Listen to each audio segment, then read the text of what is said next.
Okay, तो अब हम बात करेंगे कुछ एक्स्ट्रा जो कि इम्पोर्टेंट नहीं है, लेकिन हम जस्ट मतलब ऐसे पढ़ने के लिए पढ़ लेते हैं।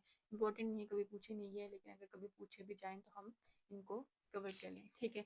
पेंक्रियाटिक डेविसन क्या होता है? इसमें ये होता है कि मोस्ट कॉमन कंजेनिटल एनोमली है, ठीक है। बाय बर्थ ये एनोमली आती है। इसमें क्या होता है कि आपको पता है कि हमारे पास दो पेंक्रियाटिक बर्ड्स बनते हैं, एक डोर्सल बनता है, एक वेंट्रल बनता है, और उन्होंने आगे जाके फ्यूज हो जाना होता है।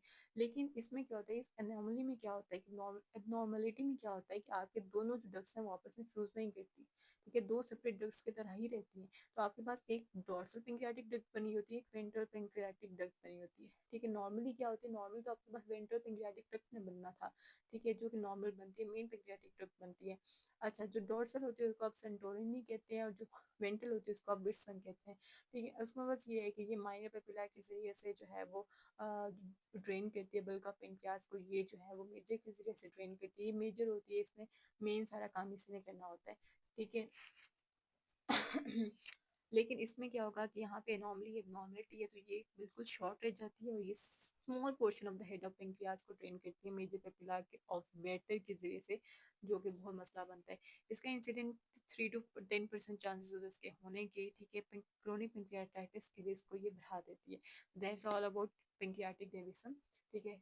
Now let's talk about annular pancreas. अच्छा, ये पूछा जाता है अक्सर, कभी कभी एमसीक्यू में पूछ लेते हैं। इसमें क्या होता है कि ये भी एक हमारे पास मॉल फॉर्मेशन होती है, डेवलपमेंटल मॉल फॉर्मेशन होती है, यानी कंजेनिटल एनोमली। इसमें क्या होता है, पेंक्रियाज जो है वो ड्यूोडेनम के जो second portion of the duodenum, उसके इर्द गिर्द इस तरह से रिंग बनाता है। तो आपका ड्यूोडेनम है, उसके इर्द गिर्द पेंक्रियाज ने रिंग्स बना दी होती हैं, ठीक है। तो ये होता है एनुलर पेंक्रियाज, ठीक है। इसमें क्या, तो वो है कि आपके वेंट्रल पेंक्रियाटिक बर्ड जो होता है उसकी रोटेशन कंप्लीट नहीं हो पा रही होती 5th week of the embryogenesis के साथ, ठीक है। और ये एसोसिएटेड होता है कंजेनिटल ड्यूरल स्टेनोसिस से, डाउन सिंड्रोम से। इक्टोपिक पेंक्रियाज क्या होता है कि आपका पेंक्रियाज नॉर्मल जगह पर प्रेजेंट नहीं है, वो कहीं और जीआईडी के वार्ड पर प्रेजेंट होता है, जैसे कि मोस्ट कॉमन साइट उसके प्रेजेंट होने की स्टोमिक है। उसके अलावा ड्यूरिनम में, जीजनम में, मैकल डिफेक्टिकुलम वगैरह में वो प्रेजेंट हो सकता है, ठीक है। तो now let's talk about pancreatic cirrhosis, another minor topic जो कितना इंपॉर्टेंट नहीं है, लेकिन हम एक दफ़ा इसके बारे में बात करते हैं। मैंने पहले कहा था जब हमारे पास नेक्रोसिस होती है, लिक्विफेक्टिव नेक्रोसिस होती है, जैसे एक्यूट पेंक्रियाटाइटिस में जो फाइब्रस टिश्यू होता है वो जो है वो एक सिस्ट से बना जाती है, जो स्यूडोसिस फॉल्स सिस्ट होती है। क्यों इसको फॉल्स सिस्ट कहते हैं? क्योंकि इसमें कोई एज एपिथेलियल लाइनिंग नहीं होती, कोई प्रॉपर लाइनिंग नहीं होती, बल्कि ग्रेनुलेशन टिश्यू से ही इसकी वॉल बनती है। ये फाइब्रस टिश्यू जो था, ग्रेनुलेशन टिश्यू था, उसी से ही इसकी वॉल बनती है, ऐसा जिसमें कोई जो है वो ट्रू इसकी वॉल नहीं होती, ठीक है। वो होती है, और ये लोकलाइज्ड होती है, मतलब कहीं भी प्रेजेंट हो सकती है। मोस्ट कॉमन पेंक्रियाटिक सिस्ट यही होती है, 75% केसेस में यही होती है। कॉजेज क्या है? एक्यूट पेंक्रियाटाइटिस है, क्रोनिक है, एब्डोमिनल ट्रॉमा, इन सब की वजह से ही हो सकती है, ठीक है। ऐसा जिसमें कुछ भी इंपॉर्टेंट नहीं था। Then we will talk about insulinoma. इसमें क्या होता है, ये बीटा सेल का ट्यूमर होता है, जो हमारे पास एसलेस ऑफ लैंगरहैंस में बीटा सेल्स होता है उनका ट्यूमर होता है।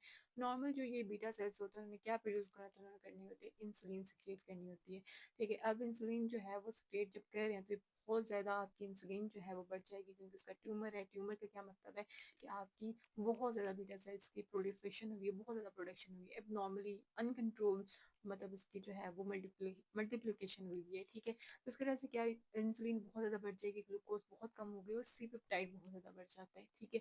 और इसमें क्लिनिकल फाइंडिंग्स ना, एक आपको विपल ट्राइड नजर आता है, यानी कि 3 चीजें नजर आएंगी, इसको हम कहते हैं विपल ट्राइड नजर आते हैं इंसुलिनोमा में। कौन सा विपल ट्राइड? उसमें एक तो हाइपोग्लाइसीमिया, यानी कि आपका ग्लूकोज का लेवल बहुत कम हो गया क्योंकि आपकी इंसुलिन बढ़ गई है, ठीक है। दूसरी सीरियस डिसफंक्शन होता है, यानी कि आपके जब जब आपका ग्लूकोज लेवल बहुत ज़्यादा कम हो जाते हैं तो ऑब्वियसली आपको कंफ्यूजन होगी, एंग्जाइटी होगी, स्टूपर होगा, कोमा होगा, आपको मतलब आप में एनर्जी नहीं रहेगी, तो आपका सीरियस डिस्टर्ब होगा। तीसरी चीज़ क्या होती है कि आपकी dramatic reversal of symptoms by glucose index के, जो ही आप ग्लूकोज कुछ खाओगे ना तो बिल्कुल ही आपके सिम्टम्स बिल्कुल रिवर्स हो जाएंगे।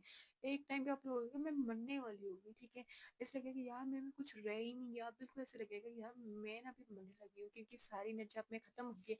लेकिन जो ही आपने कुछ थोड़ा सा खाया, चीनी खाई, कुछ भी खाया, तो आप बिल्कुल आप फील करोगे यार शुक्र है, ऐसे जैसे मुझे नई जिंदगी मिली है।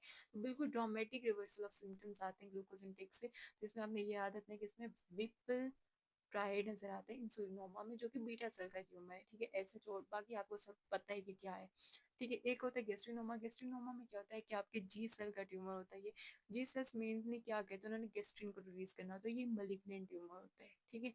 अब इसमें क्या होता है, ये एसोसिएट होता है मेन वन से, जो मल्टीपल एंडोक्राइन न्यूप्लेसिया वन है वो मैं पढ़ाऊंगी जब हम एंडोक्राइनोलॉजी पढ़ेंगे, तो उसके साथ ये एसोसिएटेड होता है। उसके अलावा ये जुलिंगर एलिसन सिंड्रोम के साथ एसोसिएटेड होता है, जिसमें क्या होता है कि आपके गैस्ट्रिक लेवल्स ज़्यादा हैं, आपकी एसिडिटी बहुत ज़्यादा हो जाती है स्टोमक में, और आपके पेप्टिक अल्सर डिजीज भी बार बार हो जाते हैं। इन सारे सिंड्रोम को हम क्या कहते हैं, जुलिंगर एलिसन सिंड्रोम, जिसमें ये 3 कंडीशंस नजर आती हैं और गैस्ट्रोनोमा इसके साथ एसोसिएटेड होते हैं। That's all about, so that is all about the pancreatic special pathology.